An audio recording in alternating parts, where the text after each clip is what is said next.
মিরপুরে আগুনে নিহত ১৬ জনের ডিএনএ পরীক্ষা ছাড়া মরদেহগুলো শনাক্ত করা সম্ভব নয়। মরদেহগুলো রাখা হয়েছে ঢাকা মেডিকেলের মর্গে। এ নিয়ে আরও জানাতে ঢাকা মেডিকেল কলেজ হাসপাতাল থেকে যোগ দিচ্ছেন সহকর্মী রিফাত আলম। রিফাত, ডিএনএ নমুনা এখন পর্যন্ত সংগ্রহ শুরু হয়েছে কিনা, আর মরদেহ হস্তান্তর প্রক্রিয়ার মধ্যে এখন পর্যন্ত কি কারো মরদেহ হস্তান্তর করা হয়েছে কিনা? জি না, এখনো পর্যন্ত আসলে কারো মরদেহ হস্তান্তর করা হয়নি। কিছুক্ষণ আগে ঢাকা মেডিকেল কলেজের পরিচালকের সাথে কথা হয়েছে। তিনি জানিয়েছেন যে মোট ১৬টি মরদেহ ঢাকা মেডিকেল কলেজের মর্গে রয়েছে। এর মধ্যে ১০টি মরদেহের শনাক্ত তাদের স্বজনরা করতে পেরেছেন, কিন্তু সেটি ডিএনএ পরীক্ষার মাধ্যমে চূড়ান্ত করে তাদের হস্তান্তর করবে জেলা প্রশাসনের মাধ্যমে। বাদবাকি যেই মরদেহগুলো রয়েছে সেগুলো এখনো শনাক্ত করা যায়নি।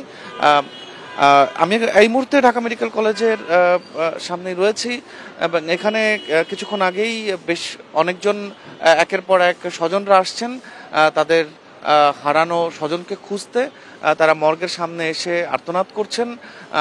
তারা চেষ্টা করছেন তাদের সেই স্বজনকে শনাক্ত করতে এবং খুঁজে পেতে, কিন্তু আসলে কোনোভাবেই কিছু মরদেহ পোড়ার পরিমাণ এতই বেশি যে আসলে চেনার কোনো উপায় নেই, যে কারণে কিন্তু অনেকেই এসে ফেরত যাচ্ছেন এবং অনেকেই তার স্বজনকে খুঁজে পাচ্ছেন না। অর্থাৎ এখানে এখন যেই মরদেহগুলো রয়েছে এর মধ্যে 10টি মরদেহ শনাক্ত করেছে তার স্বজনরা, করতে পেরেছে প্রাথমিকভাবে, এবং বাকি মরদেহগুলো কিন্তু এখানে এখনো রয়ে গেছে।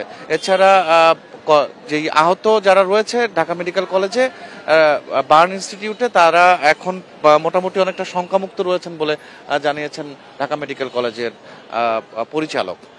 তো নমুনা সংগ্রহ করার কাজ প্রক্রিয়া শুরু হয়েছে। শিগগিরই তাদেরকে যেই 10 জন স্বজনরা শনাক্ত করতে পেরেছেন ডিএনএ টেস্টের মাধ্যমে সেগুলোকে জেলা প্রশাসনের মাধ্যমে হস্তান্তর করা হবে। বাদবাকি প্রক্রিয়া চলমান রয়েছে। মরদেহের ডিএনএ পরীক্ষা করা শুরু হয়েছে, এ বিষয়ে বিস্তারিত তথ্য জানাচ্ছিলেন আমাদের সহকর্মী রিফাত আলম।